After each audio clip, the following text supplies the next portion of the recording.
আজকে একটি স্বরচিত কবিতা আবৃত্তি করে শোনাচ্ছি।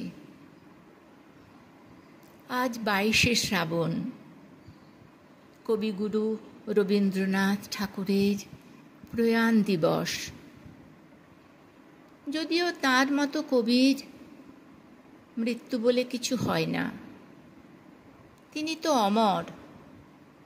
আমাদের মতো কোটি কোটি মানুষের মনে বেঁচে আছেন তিনি সদা জাগ্রতভাবে। তার উদ্দেশ্যে আমার এই স্বরচিত কবিতা আজ আমি আবৃত্তি করে শোনাচ্ছি। কবিতার নাম প্রণমী তোমারে আমি। একে একে জ্যোতিষ্কের খবর জেনে নিচ্ছি বিজ্ঞান, তার আলোয় অকল্পিত অবিকৃত। আমার ছেলেবেলায় যখন দুরন্ত মন আর গোলাপি ফ্রক উঠত ফড়িং আর প্রজাপতির পিছনে দৌড়িয়ে, তখন কোনো এক বেলায় আমার চিত্ত দুলে উঠেছিল অন্য এক জ্যোতিষ্কের প্রভায়। আমি স্তব্ধ, মুগ্ধ, নির্বাক হয়েছিলাম।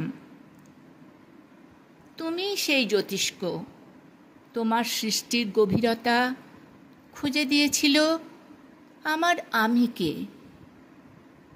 প্রগল্ভতা, অর্থহীন প্রগল্ভতায় যে হারিয়ে যেত একদিন, তাকে অনুভূতির জগতে তুমি ফিরিয়ে এনে দিয়েছ কবি। এখন এই গোধূলি বেলায় যখন রবি অস্ত যাচ্ছে দিগন্তে, একটু পরেই নামবে তমসাবৃত রজনী, বলবে আলো দাও, আলো দাও। আর কবি, তুমিও তো রবি, তোমার আলোয় সারা পৃথিবী সর্বসময় উদ্ভাসিত।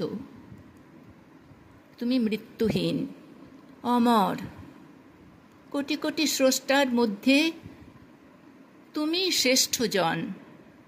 তোমারই সমুদ্র সম কাব্য ও কাহিনীতে সুরে তালে চলে দিনমান, সন্ধ্যা রাত্রি, প্রথম সুপ্রভাত।